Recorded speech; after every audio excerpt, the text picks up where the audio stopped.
The rattling timber made my presence known, surprising for this man whose doorbell was, as far as he knew, fine. Hi, my name's Dan, the introduction I give most people, and I work for the We Bell Your Doorbell Company, and I've currently noticed that your doorbell is out of order. He was about to say that he had a doorbell and that it was in perfect working order. Well, that's true, he did.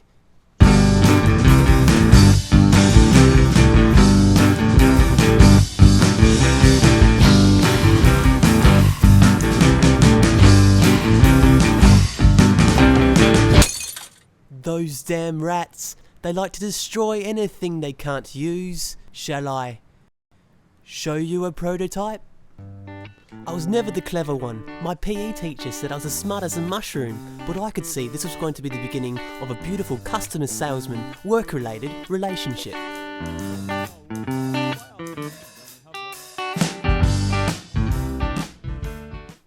My job as a door-to-door doorbell salesman became existent in the not too far away past, where I was about to open a can of expired mountain goats when the phone rang.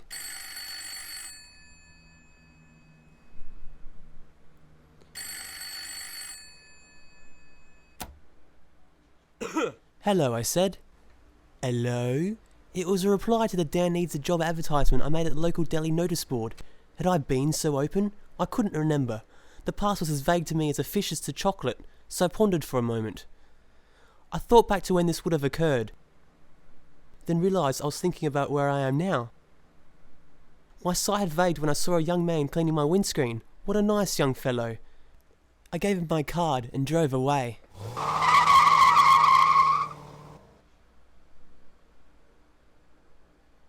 It was true. I am Dan. Yes. I am Dan. The job offer sounded good, selling doorbells door to door. I hung up the phone then and there. The info was clear. All I needed to do was purchase the required tools of the trade. It was time to go to work. Suddenly it felt odd, and then I realised it was all a prank. But why so cliché? Maybe it was a sign, an idea brought to me like how storks bring piles of salami to little women. To understand a person's antics we are judicious, but there is no motive, hence making them, all those with a simple means of communication, no real person. Which leaves us with the deaf, the blind, and people with anesthesia. These are real people. Because of their disabilities, they don't get their minds filled with all the crap of today's world.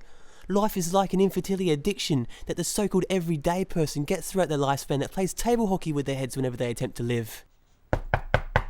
The rattling timber made a presence known, surprising for me who already was, as far as I knew, home. It was me. I was as sure now as I was the time I decided to rent beaches from the video store. Hi, my name's Dan, the introduction I give most people, and I work for the We Bell Your Doorbell Company, and I've currently noticed that your doorbell is out of order. Everything else is a blur. As a matter of fact, everything is a blur. But none of that really matters now. I was driving. The time is 10:46, on my way to the hardware store. I needed doorbells and a big ass hammer. The heat was driving me nuts. I suddenly realised I was all alone, and the shock was terrible. I made a scream. Then, whilst exiting the car, I pulled a kazoo from my right sock and pretended to smoke it, something I always did, to feel control. But I was alone. The breeze was cool and I felt at ease, just as if someone had rubbed an orange over my face while talking about apples. These were the differences I never understood. And so what about it? I fell into a hole.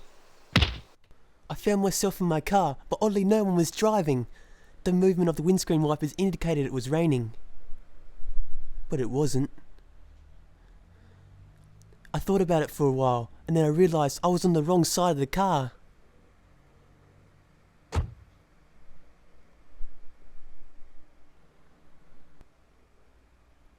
That was better. But it was wrong. Not only was I still on the wrong side, but now I was in the back. Chances came and the idea to follow suit occurred to me, but I ignored the signs and went on instinct.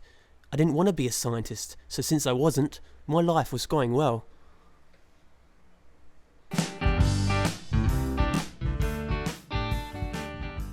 The trip to the store was short. I was too excited to start my new working thing. It was an image to respect, but I knew the squirrels would continue to squirrel if I failed, so I didn't worry about it. Hey, we've done this. I've always wondered what it would be like to be called Doug. How different would my life turned out? It was wrong. I'm Doug. What? Sorry, I'm Doug.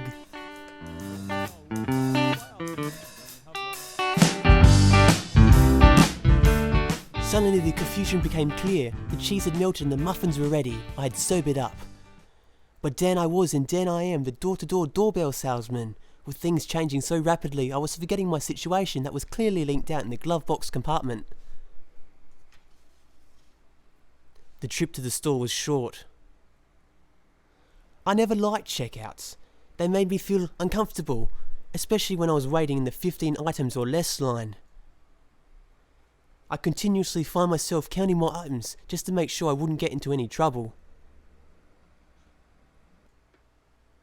Thank God I was safe outside. I was just moments away from my car when I realised I was closer than I thought. Regretting the past is terrible. Regretting the future is worse. Shall I show you a prototype?